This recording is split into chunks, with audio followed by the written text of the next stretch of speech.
Shalom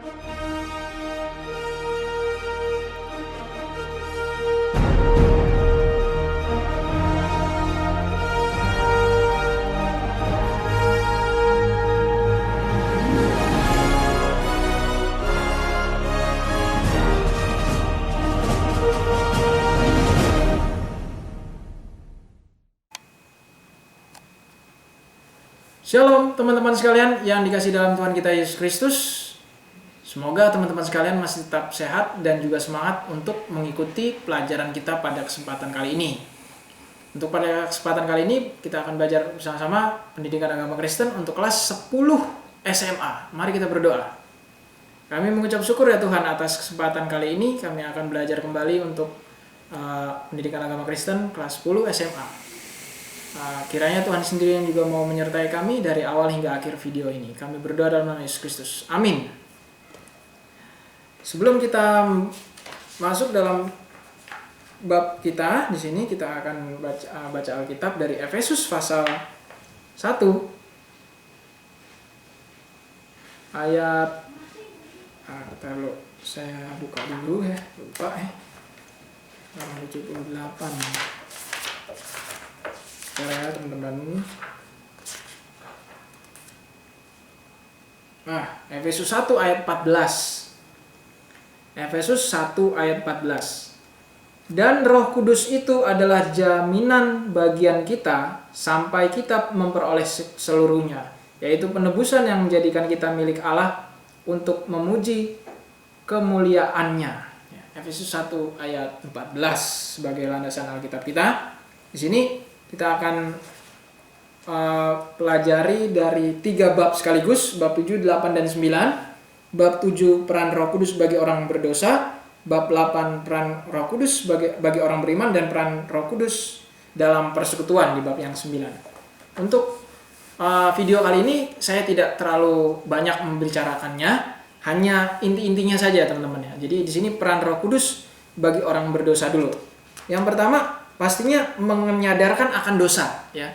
Nah, tapi untuk yang lain-lainnya teman-teman sekalian silakan baca buku paketnya ya. Kalau misalnya nanti tidak mengerti, silakan komen di kolom komentar, atau bagi siswa saya nantinya di dalam kelas tatap muka kita akan membahasnya lagi gitu ya.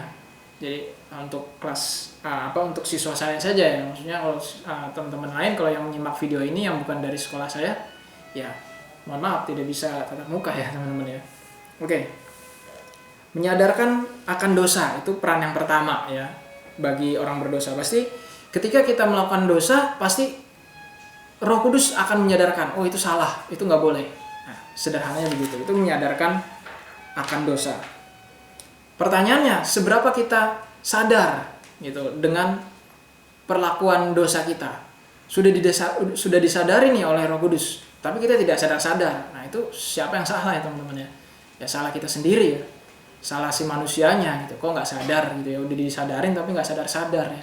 Itu perlu perlu didoakan lah istilahnya, panggil pendeta gitu ya untuk didoakan. Ini kok nggak sadar-sadar ya, malah ngeyel, malah udah salah malah ngotot benar gitu ya. Itu perlu pendampingan lah istilahnya gitu. Lalu yang kedua, membimbing pada pertobatan. Setelah sadar perlu dibimbing. Bimbing pada pertobatan. Dibalikin lagi gitu ya. Istilahnya balik ke jalan keselamatan. Bertobat. Nah, peran Roh Kudus adalah membimbing ke arah sana. Seperti itu sederhananya. Itu peran Roh Kudus bagi orang berdosa, teman-teman ya. Lalu yang kedua di sini peran Roh Kudus bagi orang beriman di bab 8. Orang beriman ya, pengertian orang beriman kita sudah tahu semua ya, yang percaya pada Yesus itulah orang beriman, gitu aja ya. Itu makna intinya. Kalau misalnya kita belajar lagi tentang apa itu iman, nah itu nantilah ya akan panjang. Ini kita mau selesaikan semuanya dulu.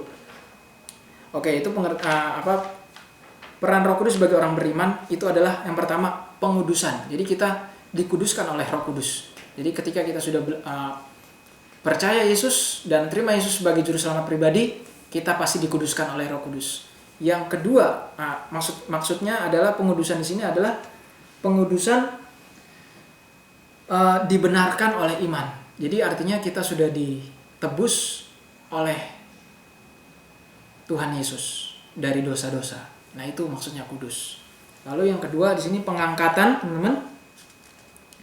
Di sini agak sedikit lama di sini, teman-teman. Pengudusan maksud pengangkatan di sini maksudnya Roh Kudus berperan mengangkat orang-orang percaya menjadi anak-anak Allah. Kata Yunani di sini adalah huiothesia,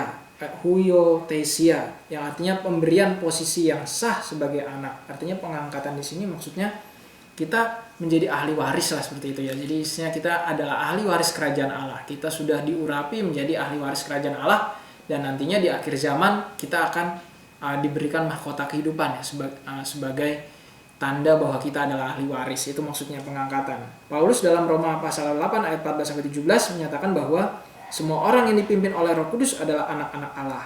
Nah, itu kan Roma 8 ayat 14-17.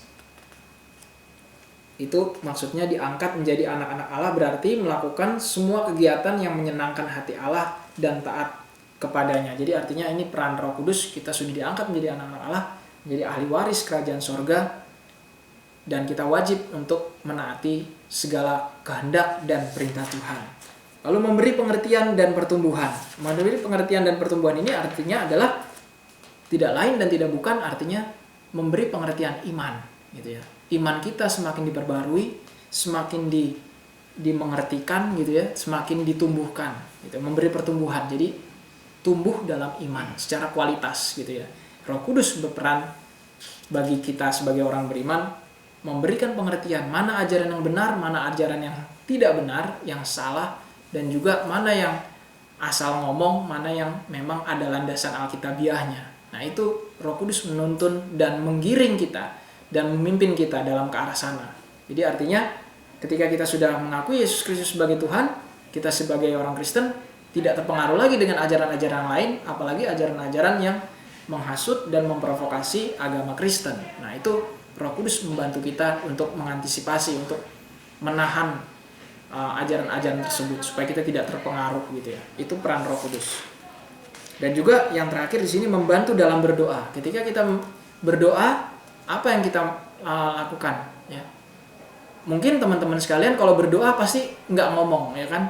Cuman berdoa, tutup mata, lipat tangan, selesai. Apa ngomongnya, ya kan? Ngomong nggak kalau teman-teman sekalian berdoa? Kayak tadi di awal video ini, saya kan berdoa tuh, saya ngomong kan, ya Bapa dan kerajaan sorga, terima kasih atas ini bla bla bla bla bla. Nah, teman-teman kalau berdoa ngomong nggak begitu? Ya mungkin ada yang ngomong, ada yang enggak ya. Apalagi kalau udah malam ya, doa tidur, udah gitu tidur sambil lipat tangan, tutup mata, diem gitu. Tahu tiba-tiba tertidur, paginya baru bangun, amin. Ya, apa seperti itu? Ya.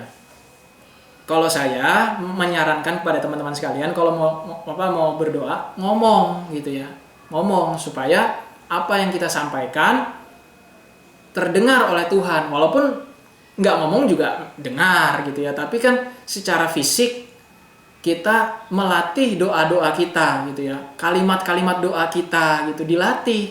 Jadi apalagi ini udah kelas 10 ya, udah SMA, cobalah dilatih bicaranya gitu, apa kalimat-kalimat doanya. Kalau misalnya memang belum, ya silakan dicatat dulu apa sih yang kita mau minta, apa yang kita mau mohonkan kepada Tuhan, ya kan?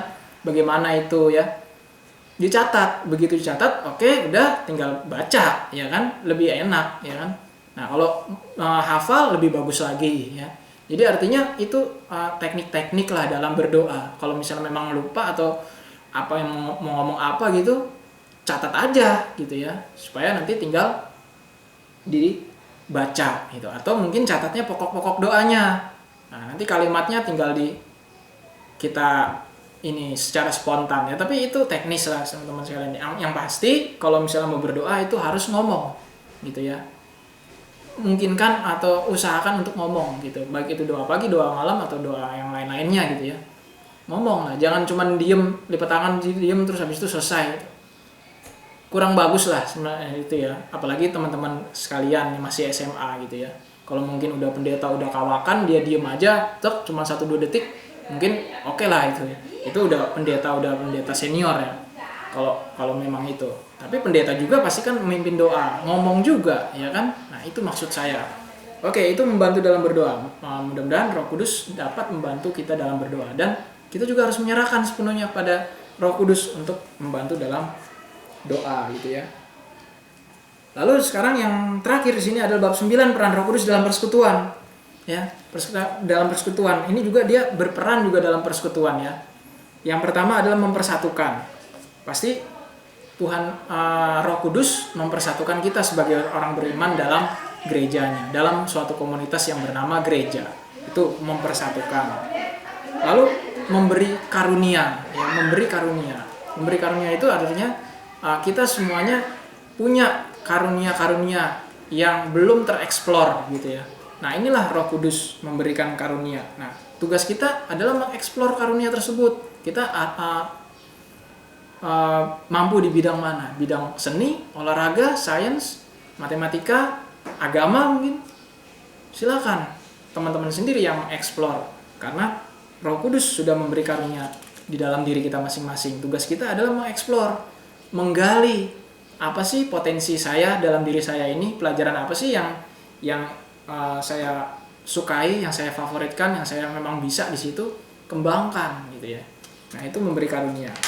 Nah, ya dua itu aja ya teman-teman ya. Jadi mempersatukan dan memberi karunia. Kiranya apa yang saya sampaikan di sini juga boleh dimengerti ya, tentang pengertian tentang peran Roh Kudus kepada umatnya, pada jemaatnya, terutama pada teman-teman sekalian anak SMA atau kelas 10 SMA.